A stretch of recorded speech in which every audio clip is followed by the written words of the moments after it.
Hi hello welcome to Aadab TV. నేను మీ journalist Sai. అన్నదమ్ముల అనుబంధం అనేదో పాట ఉంటుందండి. ఆ పాట నాకు పెద్ద గుర్తులేదు, కానీ విషయం ఏంటంటే అన్నదమ్ముల అనుబంధం తెలుగునాట రాజకీయాల్లో బాగా వినపడుతుంది ఈ మధ్య. ఎంత రాజకీయం అయినా రాగబంధాలు ఉంటాయి కదా. సెంటిమెంట్ అవి కూడా రాజకీయాల్లో ఉండాల్సినవే. అందువల్ల ఏం బ్రదర్ అంటే ఏం సోదరా అని బంధాలు కలుపుకుంటూ ముందుకు పోతుంటారు రాజకీయ నాయకులు.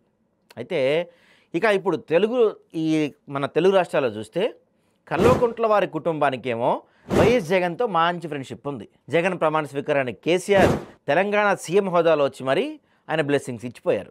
అది మొదలు అక్కడి నుంచి ఆ బంధం ముందుకు వెళ్తూ ఉంది. ఇక కేటీఆర్ యువ నాయకుడు, దాంతో జగన్ కేటీఆర్ ఇద్దరి మధ్య కూడా మంచి సాన్నిహిత్యమే ఉంది. నా సోదరుడని జగన్ కేటీఆర్ని సంబోధిస్తూ ఉంటాడు.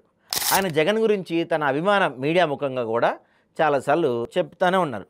ఈ మధ్య ఒక ఇంటర్వ్యూలో వైసీపీ ఓడిపోతున్నాను అసలు కళ్ళలో కూడా ఊహించలేదని చెప్పి కేటీఆర్ కూడా చెప్పారు. ఏపీలో వైసీపీ గెలిచి తీరుతుందని కేసీఆర్ ఫ్యామిలీ అయితే చాలా గట్టిగానే నమ్మింది. కానీ వారికి కూడా కొంత అప్పట్లో ఆ రిజల్ట్స్ కొంత షాకింగ్గానే వచ్చాయనుకోవచ్చు. ఇక నిన్న కేటీఆర్ ఆయన పుట్టినరోజు జగన్ ట్వీట్ చేశారు. అందులో విశేషం ఏంటంటే, మామూలు ట్వీట్ చేస్తూనే కదా, అందులో విశేషం ఏంటంటే నా సోదరుడు అని చెప్పి అన్నారు జగన్. కళలను సాకారం చేసుకోవాలని ఆకాంక్షించడం అంటే ఒక అన్నగా తన తమ్ముడికి బెస్ట్ విషెస్ ఇచ్చాడు జగన్. మరి కేటీఆర్ కళ్ళంటే తెలిసిందే కదా, ఆయనకి సీఎం కావాలని. అలా అవుతారని బీఆర్ఎస్ శ్రేణులు మొత్తం కోరుకుంటున్నారు. జగన్ మొదలు కూడా అదే ఉండాలి, ఇంకా అంతకుమించి ఏముంటారు లేండి. సరే, ఇలా అన్నదమ్ముల అనుబంధంలో ఒక ట్వీట్లో బయటపడింది. ఇంతవరకు బాగానే ఉంది. ఇక్కడ కట్ చేస్తే ఇంకో అన్నదమ్ములు ఉన్నారండి. అదే కూటమిలో ఉన్న రెండు పార్టీల కీలక నేతల మధ్య చంద్రబాబు కుమారుడు నారా లోకేష్, జనసేన నేత పవన్ కళ్యాణ్ అన్నా అని పిలుస్తారు. తెలిసిన విషయమే. ఇది చాలా కాలంగా అందరం చూస్తున్నాం. పవన్ అన్న అని లోకేష్ చాలాసార్లు అంటూ ఉంటాడు. సో తన అన్న అంటే ఈ మొన్న హరిహర వీరమలు రిలీజ్ రోజు లోకేష్ ఒక ట్వీట్ చేశాడు. ఏమని?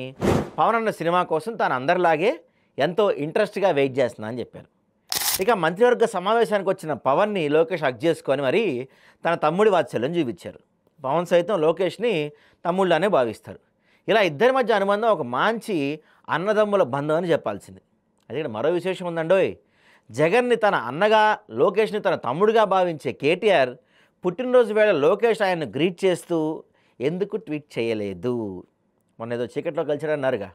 పైగా ఆయన ఏమన్నాడు, మొన్న చీకట్లో కలిశాను, ఒకవేళ కలిస్తే తప్పేంటి, తప్ప అని ఆ మధ్య కేటీఆర్ కూడా మీడియా ముందు మాట్లాడాడు. ఆయన తనకు సోదరుడు అని కూడా చెప్పాడు. కానీ లోకేష్ నుంచి ఆ విధంగా ఎటువంటి పెద్దగా రాలేదు. ఎందుకంటే బర్త్డే రోజు విష్ చేయలేదు కదా. ఏదేమైనా అన్నదమ్ముల బంధానికి ఎప్పుడు ఒక విలువ ఉంటుంది, ఆసక్తి కూడా ఉంటుంది. తెలుగునాట కూడా ఈ బంధాలు అలాగే బలంగా ఉండాలని అంతా కోరుకుంటున్నాం. మరి చూద్దాం. అంటే ఈ జగన్మోహన్ రెడ్డి కేటీఆర్ అన్నదమ్ముల బంధం అయితే బాగా బలమైంది వాళ్ళిద్దరు. ఎందుకంటే ఇద్దరికి ఉమ్మడి శత్రువు ఎవరయ్యా అంటే టీడీపీ, లేకపోతే మన చంద్రబాబు నాయుడు. ఇక ఇటు సైడ్ చూసుకుంటే పవన్ కళ్యాణ్, లోకేష్ ఇద్దరు అన్నదమ్ముల బంధం. వీళ్ళిద్దరికీ కామన్ శత్రువు ఎవరయ్యా అంటే జగన్.